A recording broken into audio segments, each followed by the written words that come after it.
Most money conversations fail before the second sentence. Not because couples don't want to talk about money, because they start at the wrong level. When you say you spent $400 without telling me, your partner hears an accusation.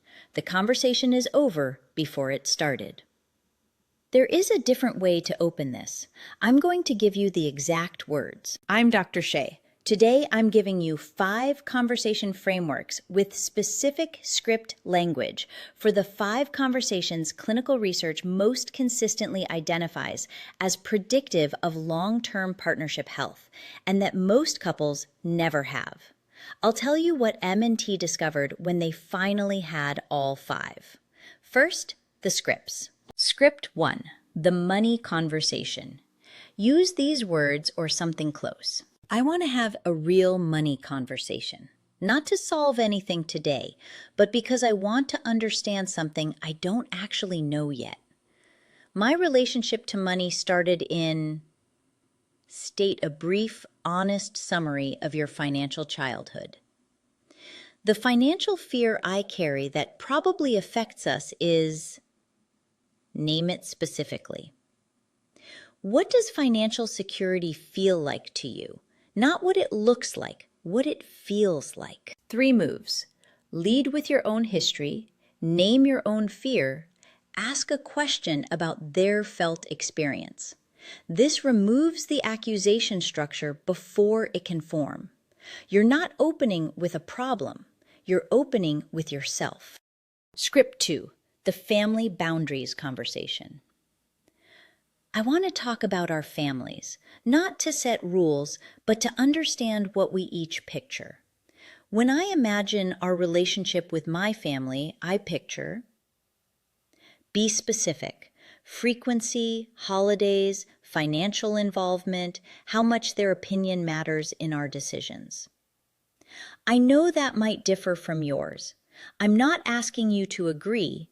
I'm asking you to tell me what you picture so we know where we're starting from. The phrase, "I'm not asking you to agree," does specific work. It removes the debate frame before the debate can start.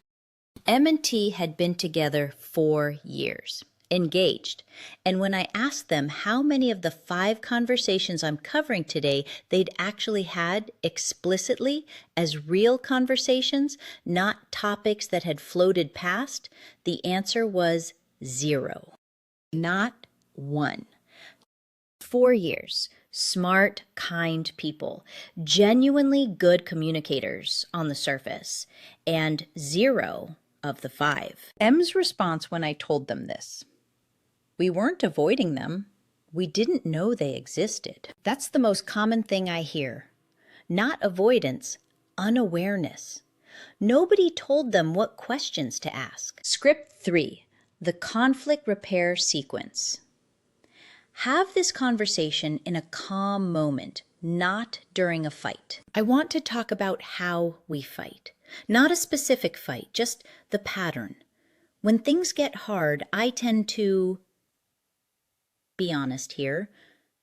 Withdraw, escalate, go quiet, need space, need to talk immediately. What I actually need when that happens is... name it. I don't always know how to ask in the moment. Can we agree on what repair looks like for us, specifically? This builds a shared protocol before you need it. Couples who have this conversation have a lifeline during conflict. Couples who don't improvise while depleted. Script 4, the "are we actually ready" conversation. I want to ask you something I've been avoiding because it feels vulnerable. I'm not asking because I have doubts about wanting to be with you. I'm asking because I want us to go into this honestly. Are you in a place where you feel genuinely ready, not just in love, not just excited, but actually ready? And is there anything in your own life that feels unresolved in a way that concerns you? The second half of that question creates permission to name things that might otherwise stay buried. A complicated parent relationship, a grief that hasn't settled, a pattern they know they're carrying. You're not looking for a perfect answer. You're looking for an honest one. Script 5. What marriage actually means to each of you. Most couples have planned the wedding in detail. Very few have ever discussed what marriage itself means to them. What do you believe marriage actually is? Not the practical things. What does it commit us to? What does it change? And is your understanding of marriage different from your parents'? And if so, how? That last question is doing specific work. If your partner has never consciously examined their model of marriage, the default is their parents' marriage, whether or not that's the model they want. Here's the objection I hear from couples who communicate well. We don't need scripts. We talk about everything. We're good. I don't doubt that. And here's the clinical challenge. There's a difference between communicating well and having the specific conversations that reveal who you each are at a foundational level.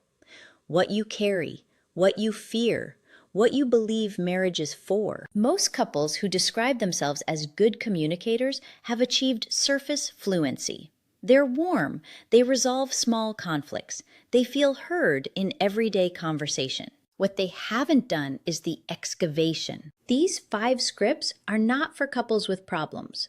They're for couples who want to know what's actually there before they stake the next 50 years on it. M told me afterward, I feel like I know T for the first time. 4 years in, 2 of the 5 conversations were ones M had never imagined having. That's what the excavation does. Save this video, send it to your partner. The 5 scripts are in the description. The Blueprint Compatibility Assessment covers communication as one of its 5 domains. The workshop series is where we practice these conversations live. Links below. Love connects you. The Blueprint protects you.